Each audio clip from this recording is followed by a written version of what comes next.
இப்படியெல்லாம் ஏமாந்துடாதீங்க. இப்படியெல்லாம் ஸ்கேம்ஸ் நடக்குது. வணக்கங்க, நான் ஈரோடு மாவட்ட சைபர் கிரைம் காவல் நிலையத்தில் உதவி ஆய்வாளராக பணிபுரிகிறேன். என் பேர் செல்வி. எல்லாருமே பார்த்தீங்கன்னா இன்ஸ்டாகிராம், ஃபேஸ்புக், வாட்ஸ்அப், டெலகிராம் அப்படின்னு சோசியல் மீடியா பிளாட்ஃபார்ம் நிறைய யூஸ் பண்ண ஆரம்பிச்சிட்டோம். அதில் வர்ற ஷேர் ட்ரேடிங்கிற விளம்பரத்தை பார்த்துட்டு அதில் ஏதாவது மெயினாக கேர்ள்ஸ் நேமில் வந்து சேட் பண்ணுறாங்க.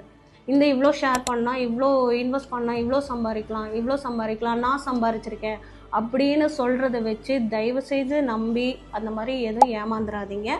உங்களுக்கு அப்படி ஒரு அப்ளிகேஷன் வந்து செக் பண்ணணும் அப்படின்னா sebi.gov.in அப்படின்னு வெப்சைட்டில் போயிட்டு அவங்க சொல்கிற அப்ளிகேஷனோட ஜென்யூனிட்டியை செக் பண்ணுங்கள். கேள்வி கேளுங்க, நேரில் வர சொல்லுங்கள்.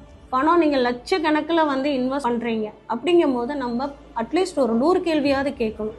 கேள்வி கேட்டிங்கன்னா உங்கள் சந்தேகம் தீரும். அப்படி சந்தேகம் தீர்றப்போ உங்களுக்கு ஜென்யூனா நாட் ஜென்யூனான்னு தெரிய வரும். ஒரு மாவட்டத்துலேயும் சைபர் கிரைம் போலீஸ் ஸ்டேஷன் இருக்குது. உங்களுக்கு எந்த ஒரு சந்தேகமாக இருந்தாலும் அங்கே போயிட்டு நீங்கள் கிளியர் பண்ணிவிட்டு நீங்கள் இன்வெஸ்ட் பண்ணுங்கள். நீங்கள் கஷ்டப்பட்டு சம்பாரித்த பணத்தை இப்படி ஏமாந்துடாதீங்க. நம்ம உஷாராக இருந்தால் நம்ம பணம் பத்திரம். வணக்கம்.